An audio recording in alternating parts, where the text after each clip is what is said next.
Desmund Adams is the founder and chief executive officer of Focus and Find, a company that focuses on diversity, equity, and inclusion models through socially responsible board and executive search.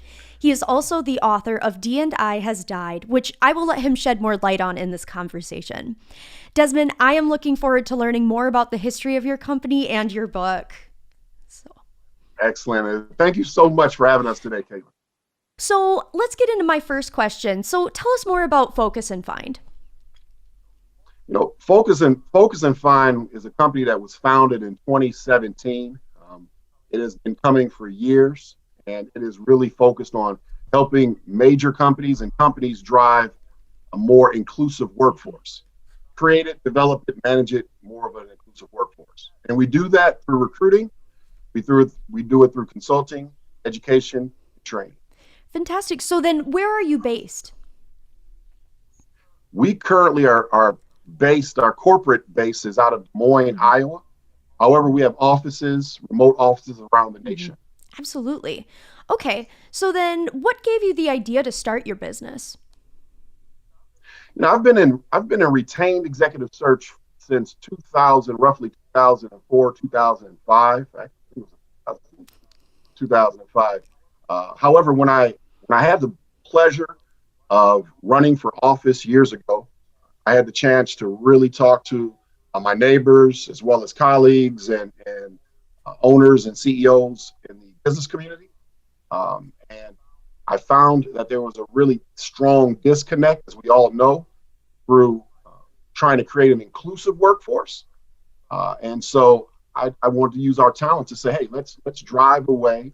Let's alter a way and create a way that we can create, manage, and build talent on behalf of these clients so we can help hopefully our country move forward. Right. And definitely in this political unrest that we are dealing with now, it's more important than ever to focus on the inclusion, diversity, equity, and it's very important that we focus on that. So then focusing on like what you mentioned with finding the talent, finding the resources to connect people, how does your company help the community? Well, I mean, anytime you can help, we help a community in many ways. You help communities by driving new, invigorating talent to their community, which adds to their tax base and helps the overall cultural impact of a community. Based on the hiring, I think that business is very critical, important to the landscape. I think business should be leaders in this effort, and to be able to help those business leaders and communities drive forward with a greater sense of inclusion. I think that's tremendous. So then what are Focus and Find's goals as a company and as a supporter of DEI?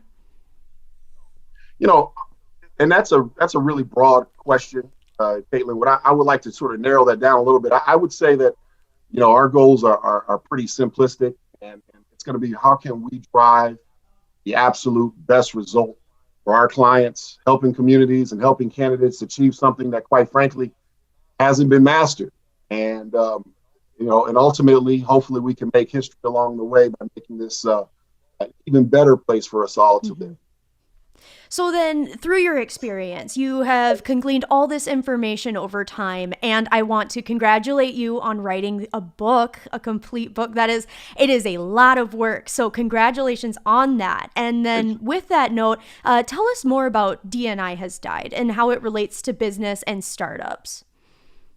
Excellent. D&I Has Died is the title, and the subtitle would be How the Birth of Socially Responsible Recruitment Erases Bias and Drives Profit. And so the book is really based on researching over 20 plus years of what has taken place in the UK regarding female and gender differences in leadership of companies and boards of directors. Also taking into account what was taking place in 2017 with California, changing laws in the state of California regarding companies that have to be domiciled in the state to have a certain level of percentage of gender diversity on their boards. I do believe I read something 2 days ago that said that now the state of California is taking a leadership role in adding to the gender-based discussion for boards of directors, and now starting to talk about the race-based side of boards of directors as well, recognizing that the growth really has not grown in the space of people of color as it has in the gender side for boards and executive roles. So where we come in is really helping clients and understanding how to approach that, how to attack that market, and then recognizing, ultimately, how can we drive additional revenue? At the end of the day, it's all about earnings at EBITDA for a corporation. So how can we help you drive that through acquisition and making your workforce more inclusive? So then a question I have, does your company host any events? Is that something your company does, or do you have any recommendations on where people can find out more information? Well, absolutely. I would love people to visit our website, focusandfind.com. And we're very active on LinkedIn as a company. I'm very active, Desmund Adams, and Desmond is with a U on LinkedIn. You can follow us there and what we talk about. But absolutely, Caitlin, we have been able to create some very interesting and impactful programs that other recruiting agencies haven't been able to accomplish or created for the marketplace. So then, a little bit of a follow-up question. Being that it is COVID, has that changed your approach in community outreach at all? Kaylin, that's another excellent question. We are actually already building and had built a model for a remote business model. We started as a remote business model, recognizing that talent is so dispersed today. And a lot of this can happen over social media, video conference channels. So we were actually engaged in that prior to COVID actually gripping our nation and the world. So I'm glad that we were, because we had a 3 year head start, sort of in looking at all the tools for building an online presence and really driving efficiently and effectively for the clients. Second question, though, yes, we do put on events. Actually, we have a subscription recruitment process called Focus 365, right? So do you Focus 365? And what we do in that instance is we create, build, and manage pools of inclusive talent that is blind to our clients throughout the process. And so since it's a blind recruiting process based on the subscription model, what we will do is through at different segments and points throughout the duration of the subscription, we will interact and have create interaction opportunities between senior executive team members for clients and candidates in our pools. But our pools for our clients are very, very small. They are handpicked and highly vetted, and we help to build that relationship over time to create, manage, and build, as well as develop for our clients, which it's a different approach. Instead of the funnel approach to recruiting, which we still do, we do retain, board search, retain, search. However, this model is really more geared to helping our clients thrive an inclusive workforce, because let's face it, the model for recruiting has not worked and it has not changed over 50, 60 years. If you can imagine sort of a funnel approach, it goes this way. People today, if we take this orange line and take the white and orange, it's almost like people come in on the white line, then you go into this funnel, and then only one person comes out the funnel, but you had 200 people that went into the funnel. Well, what happens to the top 3 or top 5 individuals that you really, really liked, but maybe they weren't perfect for this? Or let's talk about the 10 people that were close, but not as close to the top 5. In that instance, you had 15 people that a company would have been paying for, invested in, paid recruiters time, internal, external, and what do you get? You secured one individual.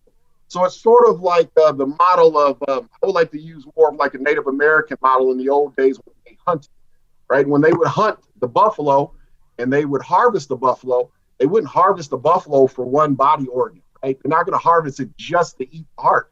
No, they're going to use the bones as tools. They're going to use the hide, the leather, the comfort to clothe themselves. They're going to use canvas to protect themselves.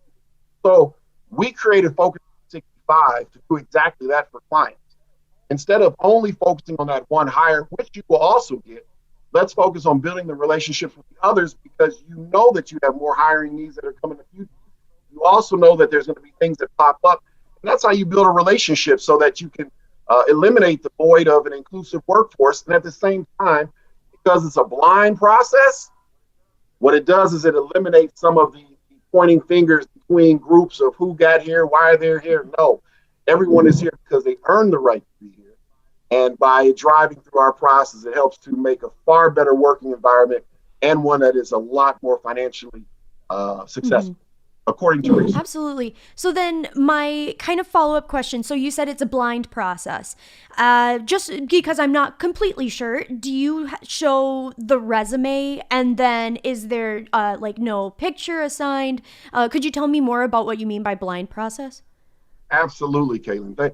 I'm so close to this that sometimes I'll walk over certain points. Let me share with you. First of all, it's not blind to us. So we know everything that's happening. It's blind for the client. And it's blind for the client because of regulatory issues, clients not wanting the, biases, internal biases. They rely on us to be their eyes and ears. We're their service partner in this space. What we tend to make blind is demographic information. And so demographic information changes based on where you are in this country, right? So in the northeast of this country, your college, your university attended could be a bias. In the middle of the country, the college and university you attend is not as much of a bias as it is on the East Coast or in the Northeast. Candidates in the West tend to be a lot more relaxed. How they approach what they approach, right? Younger individuals sometimes, or not younger as an age, but younger in career, they tend to focus on different aspects. We try to make their resume documents, which we in turn make our own documents, but we blind all of their demographic information to the client, but we also share other information inside of our own software portal that allows the client to get a far more in-depth understanding of who the candidate is. So it's not as if we are taking the client's hand off the wheel. We're just putting our hands on the wheels and then allowing their hands to be on top of ours. And this is so fascinating. This is so interesting to hear about. And I think it's so good that your clients are reaching out to you for your service because they're already understanding, like you said, you pointed out that they are aware of their internal bias. And so it's very important to them. And it shows a good company that cares enough to reach out to a business like yours. So I really appreciate you embellishing a little bit more on that topic as well. Absolutely. I appreciate that, Kayla. It's also important to know for your viewers, it's not only African Americans, it's not only Hispanics, Native Americans, Asian Americans, Latino Americans, Caucasian Americans, German Americans, Russian Americans. It's how do we handle all of that as we move the funnel of candidates forward, recognizing that there are deficiencies more than others in certain groups that are within the groups that I just mentioned, right? We cannot forget all groups as we chase certain groups.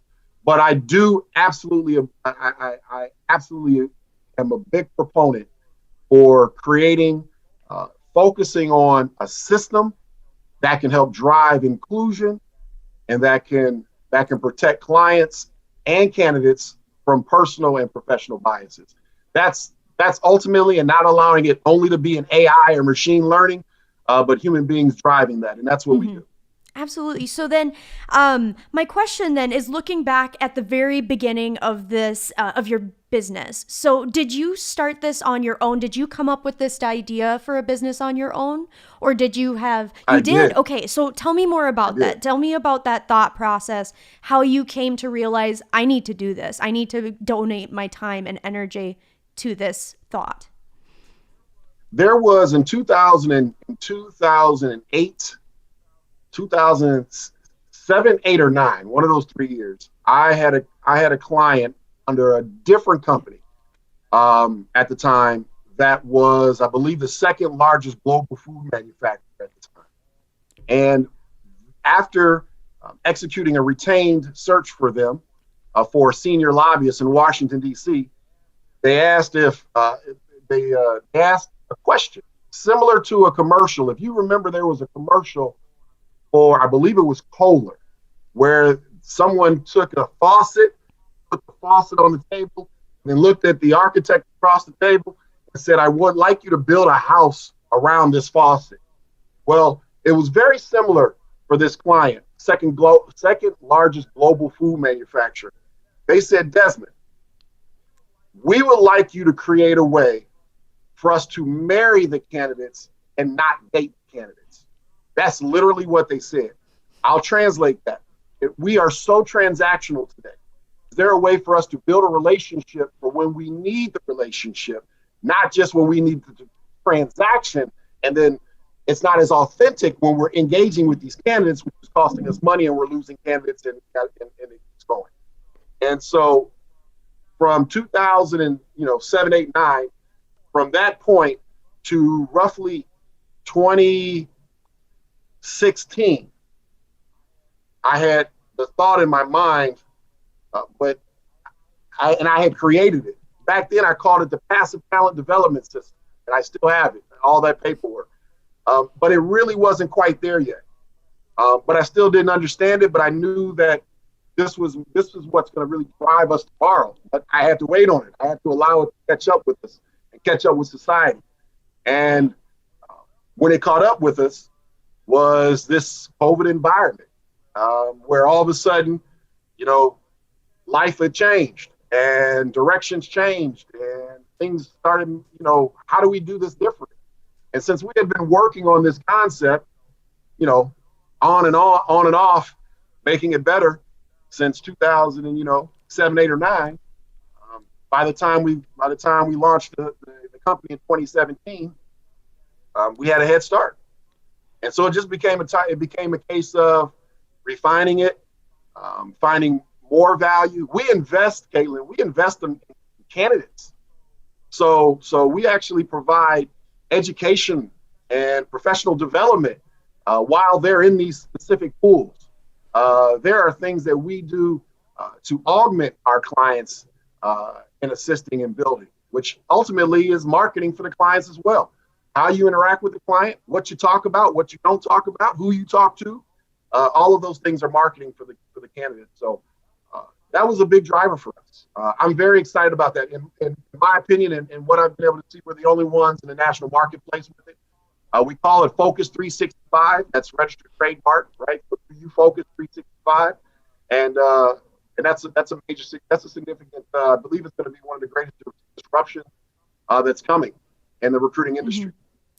I think that it's very important that what you do, as well as that you are creating those relationships. So as humans, we are very social, and it's very important with marrying technology and human nature. So because it's one of those things, I will say when I was applying for jobs as well, everything is so digital. You put everything in a computer and it matches you or discards you depending on your credentials or something like that. So I find that it's very interesting. It's very applaudable that you are making those connections with the clients in addition to with the people who are applying for different positions. I thank you, Caitlin. We specialize in 3 areas: financial services, healthcare, technology. We also have some other areas that we have very strong relationships in advertising and marketing, venture capital. We've been fortunate. We have clients. I won't throw out my clients' names, but I'll tell you I have clients that have $360 billion on their asset sheets. We have entire healthcare healthcare networks, not 1 or 2, but healthcare networks with 11 hospitals and 37 critical access facilities. So there's a lot of employers that want to do something different, and I'm really straightforward. I think that the effort could be better. I think that a lot of individuals just don't know really what to do. And today, the money is thrown all over the place, Caitlin. So it's hard for someone to really identify where the fail is, right? If you give money to, if you have budget for your marketing department, then you've got budget for your college recruitment department, then you've got budget for your retained search, you got budget for your contingency search, you've got budget in your PR, right? All of these that are taking place, that's significant. And so by us being able to bring a lot of that aspects of what they're chasing into our Focus 365, recognizing that we start with an initial consultation, which lets us know everything that you have in need. When we go to the marketplace, it's a completely different discussion. And the candidates are actually very grateful that we call. So what ends up happening is they just want to be a part of Focus and Find, because we're not like any other agency or recruiting firm in the nation. So they seek us out because there's a different approach that we have with them. Mm-hmm. So, something that stood out to me, you talked about you had this idea in 2008, 2007. And again, you began to really launch it in 2017. That takes time. And a lot of misconceptions that entrepreneurs have is that it needs to be done immediately. So would you like to kind of approach that, because of that hustle culture can be a little bit detrimental, and you are very successful. You've had these incredible clients that you've had, and it took time. Could you tell us a little bit more about your thoughts on people who think that they really need to get started now? Could you maybe embellish? I mean, Caitlin, I think there's no time. There's no better time to get started any day of your life, right? So it doesn't matter. If the market's poor, get started. If the market's not poor, get started. If the market's great, get started. There's always going to be a need. If your product can impact the marketplace and adds value, then they are wanting your business. If you are going to replicate what everyone else has done, well, then, you need to focus on how you're going to make the best margin. But I thought of this in anticipation for our talk today, because there's so many different types of investors, right? Entrepreneurs, solopreneurs, big companies, mid companies, hustle, right? I value them all. You have to get in the game and you have to put a foot down. And I thought about this, Caitlin. I wanted to say, well, you have to, perseverance and resilience are the best. And I still think that's true. But let me give a real good nugget for the people or your listeners today. I would suggest, and I have no financial stake in this, so this is just absolutely what I think is going to add tremendous value. I went out and found a book called Blue Ocean Strategy. And Blue Ocean Strategy effectively is this. We all operate as businesses in a red ocean environment. And the red ocean would be where all the sharks are biting each other and there's blood in the water, so hence it's red. The ocean is red. A blue ocean strategy is a strategy that's created when you are a business that does not, get this, stay with me, PTSD, right? You don't focus on PTSD. We don't focus on price, terms, service, or delivery. Everyone focuses on price, terms, service, or delivery. And so we want to be more of a company like a Starbucks that didn't focus on price, terms, service, or delivery when they hit the marketplace. Or Cirque du Soleil. No one goes to the circus anymore. Circuses don't even travel around the country anymore. PlayStation 5 and 4 have taken that out the marketplace. But yet, Cirque du Soleil is sold out in Las Vegas still to this day. So we don't focus on price, term, service, and delivery. We focus on providing something that no one else in the marketplace does, so that it's blue ocean. Ultimately, our blue ocean is in the middle of a red ocean, but because our offering is so unique, so well thought out, it provides a blue ocean opportunity. And I think ultimately that's what the clients and future clients that are listening to this really want to hear. They want to win. Right now is the time to win, so let's go be successful. Mm-hmm. Absolutely. And then you hit on it immediately, which was perseverance, resilience when starting their own business. Then, because that was my next question as well, do you have any other thoughts of how business owners can get started? Any other past thoughts than the book that you'd mentioned as well? I think ultimately you really have to focus on a plan. I've been in business since I've had the pleasure of working for one company in my entire career, or one major company in my entire career. It was at the beginning of the career. One has to really, I believe that it's painfully boring to do, but I think planning your let's say your starting document, right? And so we created, go figure, a blue ocean document. And I've been in business many years before I did that. And so what I did in that document is I laid out everything that I possibly could. Who's going to handle what? Who handles every aspect of the business? Financial, marketing, sales, human resources, technology, accounting, taxes, website, SEO. I mean, who handles all that? So we actually built out an entire document, page by page. We didn't know where we were going to end, but we ended up, go figure, at 50-page document. That document gave us sort of the framework for that thinking of what we're looking at when we're looking at it, which allowed us to make better non-emotional decisions. So if we ever got in a quandary, we would go back to that document. And internally, we call it the Constitution. So we always would go back to that document to really get that footing. Because what entrepreneurs need to understand is the way you start in the game is not how you finish in the game. So the way you start in the game, once you're there, it's a completely different ball game, right? Sort of once the bullets are flying, once the snowballs start coming, now all of a sudden, Mike Tyson made an excellent comment. Everyone has a plan to get knocked in the face. So the entrepreneur has to be prepared for getting hit in the face and getting hit really, really hard, and then getting hit multiple times. That's where the resilience and perseverance come. And if you're committed to it, you can persevere and you can be resilient, and you don't overspend, don't get over your skis. You watch your budget. You don't make a lot of money and then spend a lot of money. You make a lot of money and invest it back in the company. Those are some really basic aspects that I think would help any entrepreneur that's getting started. Thank you so much for your in-detailed answers, and then also sharing the history of Focus and Find and a little bit more of what you do. Before we close out, I was wondering, do you have any final thoughts or any resource ideas where people can go to find out either more about you or more about how they can start their business as well?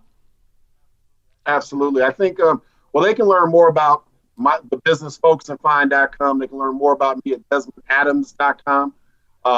Desmond Adams, at Desmond Adams on my social media channels, or it's Desmond_Adams social media channels. HBR is HBR.org, has excellent insight on just business and research. I'm a research person. I'm a research guy. I think going to the U.S. Department of Labor, I'm giving some good nuggets here. I think going to the U.S. Department of Labor, Bureau of Labor Statistics, the BLS, looking back to the last 10 years, seeing where the country is saying we're going to be going and what industries are planned to go down and what industries plan to come up. And then recognizing the statistics that the government drives on who makes money where. I think when you start your conversation on numbers and statistics and back it up, not with PTSD, but a blue ocean strategy, you're resilient, and you work exceptionally hard, and you don't overspend, Galen. That's the end. There's the magic sauce right there. That's it. Amazing. Again, Desmond, thank you so much. I will make sure that all of your links, all of your book recommendations are going to be in the description. So everyone, go ahead, check that out. Check out Focus and Find. Read his book. Again, thank you so much for coming on.